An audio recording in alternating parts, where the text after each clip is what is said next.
Today, we're joined by Glenn Gao, the CEO success coach, a former CEO with 25 years of experience, of which he spent 5 years as a venture capitalist training portfolio company CEOs.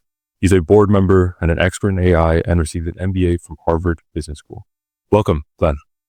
Hey, super glad to be here, Jose. Happy to have you, truly. Interesting. So that mechanism, that's really interesting because I've heard of this like 4% rule, right? Where you can enter something called like flow state whenever you set a goal that is about 4% outside of your current capacity. So in a lot of ways, it sounds like you're trying to unlock flow across an organization where everybody's trying to achieve just outside of where they're currently capable of. So it's like constant growth, constant momentum.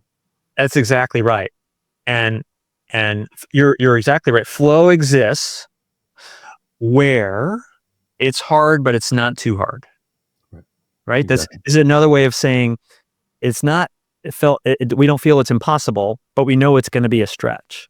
Right. And if we can get the organization operating in flow, that's magical. Interesting. So if we were to look at the idea of, okay, what sort of standard do you set for yourself as a leader? That is something that constantly changes and flows. So you're saying, okay, whatever you're going after, you have these key results. You set whatever it is that you're going after right now, just set it a bit higher and then go after that extra 4%, that flow state for everybody. And have those one-on-one meetings every week, right? That's right. Everybody. And make sure people are rewarded for the good work they've done. Right. Because people are desperate for positive feedback. No one's ever gone to the CEO and said, "Hey, Jose, stop telling everybody in our all hands meetings how good I am. I'm just tired of hearing all that." That doesn't happen. People actually need positive feedback a lot more than we give them. More than we give them. Right. And it's interesting. CEOs are sometimes afraid to give positive feedback to people because they're worried that they'll immediately ask for more money. That's extremely rare. I'm telling you right now, it's extremely rare that that's the reaction. Why? Because there are multiple ways that people are motivated, and money isn't the most important one. And if we can understand that, then there are many other ways we can work on helping people feel motivated in our company. And one of the easiest ways and most powerful ways is positive acknowledgement in person and in a group setting. Mm-hmm. And I just want to use, we want to use one example. Go for it. It needs to be specific. So if I get up in front of an all hands meeting and I say, "Hey, everybody, a round of applause for Jose. He made that product launch get off on time." Hey, fantastic, right? You might feel a little bit good, but I have a different objective with positive feedback. One, I want you to deeply understand what you did that I am happy about.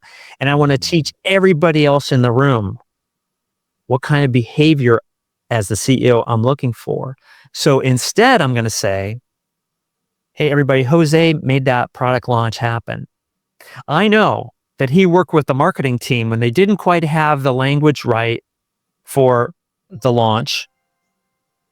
And he spent extra time getting them the advice they needed to get that down. And then I know Jose spent 2 weekends working with the engineering team because they were worried about getting the code done prior to the launch to make sure they had everything they needed. And if it wasn't for Jose, this product would not have been launched on time." That's what I'm looking for from magical employees in this company. So now we can give a round of applause to Jose. That's a stark difference in like the quality of the compliment, of the recognition. That's right. And everybody's just heard, "Oh, these are the kind of things I need to do to get positive feedback," because everybody wants positive feedback. Right. Wow, that's fascinating. So then when in the event that people do end up taking that positive feedback and try to turn it into, let's say, a raise or whatever it might be, well, how do you handle those conversations? Because I know that there are leaders out there who know that inevitably happens. Sure. So you say, great. Here's the schedule of times. If we're not going to do let's say a mid-year promotion, because we don't do that, you try to set up a cadence of we're going to do performance evaluations once a year, once every 6 months, once a quarter, whatever it is. But you have a standard. and you say, let's say you came to me and said, hey, I'm doing such a great job, I'd like more money. And I said, let's talk about that during your performance evaluation. I'm happy to have that conversation with you, because it should be part of any performance evaluation conversation. And I don't believe these two things are separate. Sometimes you'll hear, oh, you shouldn't talk about compensation in the context of performance. I just don't see how you actually separate those. Right. So I have to think, though, when it comes time for that performance evaluation, I just gave you fantastic feedback about the product launch, but there are 4 other areas that we have to look at too. And maybe you're not performing quite as high on some of the others. So there might be a balance. Or maybe you really do deserve more compensation. But let's talk about, before we just talk about compensation, let's talk about what's important to you, Jose, in your career. Are you doing the kind of work you want to do here? Are you more interested in being on a management track or an individual contributor track? Are you interested in working on the old product line or the new product line, or to help us enter some new markets? Let's have a broader conversation, of which compensation is part of that. And I should be happy to have that conversation with you, because it's very likely, given that I've given you that kind of positive feedback, you're a keeper. And so I want to work to keep you happy. It doesn't mean I have to pay you outrageously, not at all. I will make an exception to this rule, though.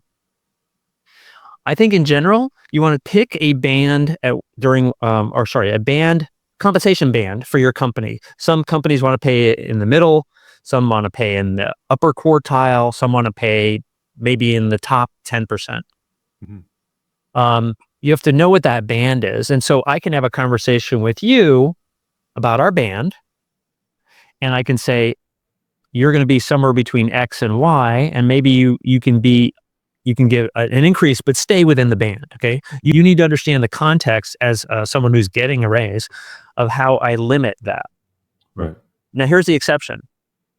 Let's say you are actually a true superstar, where you're doing the work of 3 people, and you're really helping everybody else become a better performer. You're a true leader. You're going to help scale this organization. I will pay you differently. When I find the unique people that are superstars, I will pay you differently. I don't care about the bands, and it might not be in your base salary. I might give you a unique bonus plan. If I have stock options, I might offer stock options. I might offer other perks, but I'm going to treat you special if you are special. And the reason I'm going to do that is that somebody else is going to find you, and they're going to give you an offer, and they're going to figure out you're special. And I can't afford to lose you. Exactly.